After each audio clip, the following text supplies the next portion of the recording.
Good morning student. आज का अपना चैप्टर है कंपनियों का निर्माण, परिवर्तन तथा निगमन अर्थात formation, promotion and incorporation of companies. Formation of company, इसके लिए अपने थोड़ा देखना पड़ेगा कि किसी भी व्यापार या उद्योग में लाभ का अनुमान लगाकर उसके लिए आवश्यक साधनों को जुटाने की योजना बनाना, आवश्यक विधिक कार्यवाही करना, उस व्यापार या उद्योग का परिवर्तन करना कहलाता है। जैस्टनबर्ग के अनुसार व्यापार संबंधी सु अवसर की खोज और व्यापारिक संस्थान से लाभ प्राप्त करने के लिए, जिसमें पूंजी, संपत्ति तथा प्रबंधन कार्य के संगठन की क्रिया को भी परिवर्तन कहा जाता है। लॉर्ड बेवन कहते हैं कि कंपनी के परिवर्तनों के विषय में परिवर्तक शब्द कोई कानूनी शब्द नहीं है, वरन व्यापार जगत का शब्द है। इस शब्द में व्यापारिक जगत में परिचित व्यापार की बहुत सी क्रियाओं का समावेश है, जिनके द्वारा कंपनी अस्तित्व में लाई जाती है। इसी तरह जस्टिन लिंडे के अनुसार परिवर्तन शब्द से तात्पर्य कंपनी को स्थापित करने और उसे चालू रखने के उद्देश्य से किया गया प्रयास है तथा परिवर्तक की हैसियत के कारण उसके कंपनी के प्रति कुछ कर्तव्य भी होते हैं। कंपनी के परिवर्तकों के कार्यों की निश्चित विवेचना करना कठिन है, लेकिन सामान्य रूप से उसके कार्य निम्नलिखित होते हैं, जिसमें पहला है आपका धनराशि की व्यवस्था करना, दूसरा है आपका व्यापारिक संबंध कायम करना, तीसरा है आपका योग्य व्यक्तियों का चयन करना, चौथा है विधिक सलाहकार की नियुक्ति, पांचवा है सीमा नियम की रूपरेखा तैयार करना, छठा है आपका प्रमाण पत्र लेना, सातवां पूंजी की व्यवस्था, आठवां है आपका व्ययों का भुगतान और वित्तीय प्रबंध करना। इसके अलावा और भी इसके कार्य हैं जो निम्न है। इसमें पहला है कि यदि कंपनी किसी चालू व्यापार को खरीद कर बनाए जाने की योजना हो तो उस संबंध में बातचीत करना। इसके अलावा निवेशकों की नियुक्ति करना, कंपनी का कार्य, नाम, स्थल, क्षेत्र, उद्देश्यों के विषय में निर्णय लेना, कंपनी के लिए बैंकर्स, अंकेक्षक, दलाल की व्यवस्था करना, सीमा नियम की रूपरेखा तैयार करना, कंपनी के विवरण पत्रिका तैयार करके उसे विज्ञापन की व्यवस्था करना, पूंजी की व्यवस्था करना, कंपनी के लिए व्यापार प्रारंभ करने का प्रमाण पत्र प्राप्त करना और प्रारंभिक व्ययों का भुगतान करना। इसके बाद अपन देखते हैं परिवर्तक की वैधानिक स्थिति अर्थात legal position of the promoter. यद्यपि परिवर्तकों का कंपनी के साथ वैश्विक संबंध रहता है, किंतु वे फिर भी कंपनी के न्यास नहीं माने जाते हैं। कंपनी के परिवर्तक के नाते उन्होंने जो लाभ कमाया है उसका विस्तृत विवरण रखना उनके लिए आवश्यक होता है। कंपनी के परिवर्तकों की वास्तविक स्थिति का वर्णन करते हुए लॉर्ड टेलर्स ने कहा है कि कंपनी के परिवर्तकों की स्थिति निसंदेह वैश्विक है। कंपनी को अस्तित्व में लाना और उसे मूर्त रूप देना उन्हीं के हाथ में रहता है। उन्हें यह निश्चित करने का अधिकार है कि कंपनी किस प्रकार और किस रूप में तथा किस देखरेख में व्यापारिक रूप से कार्य करना प्रारंभ करे। अब आता है परिवर्तकों के अधिकार। कंपनी के जो परिवर्तक है उनके निम्न अधिकार है, जिसमें पहला है प्रारंभिक व्यय वसूल करने का अधिकार।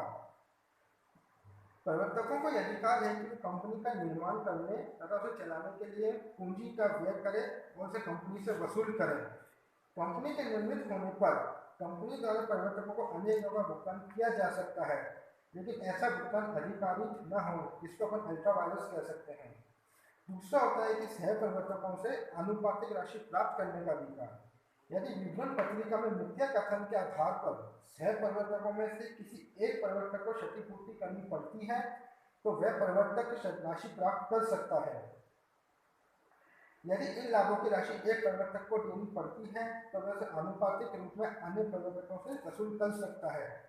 तीसरा इसका अधिकार होता है पारिश्रमिक प्राप्त करने का अधिकार। परिवर्तक कंपनियों के निर्माण करने तथा उसे चलाने में कठिन परिश्रम करते हैं। इसके लिए कंपनियां उन्हें प्रतिफल के रूप में पारिश्रमिक देती है। यह पारिश्रमिक विभिन्न कंपनियों द्वारा भिन्न प्रकार से दी जाती है। अब आता है परिवर्तकों का दायित्व। कंपनी के निर्माण में परिवर्तक महत्वपूर्ण भूमिका निभाते हैं। यदि कंपनी तथा अंशधारकों के प्रति परिवर्तकों का कोई दायित्व नहीं रहता है तो वे अवश्य मनमानी करते हैं, जिससे देश में कंपनियों के निर्माण तथा परिवर्तन में बाधा उत्पन्न होती है। परिवर्तकों के दायित्व का क्षेत्र बहुत व्यापक होता है और उनके कुछ दायित्व दे रखे हैं, जिनको उल्लेख निम्न तरीके से है। पहला, लाभ प्रकट करने तथा भुगतान करने का दायित्व। कंपनी स्थापित होने के बाद कंपनी की ओर से यदि प्रवर्तक ने कोई गुप्त लाभ अर्जित किया है तो उन्हें इसका हिसाब कंपनी को देना होगा। दूसरा, कंपनी निर्माण के पहले के लाभ को देने का दायित्व नहीं होगा।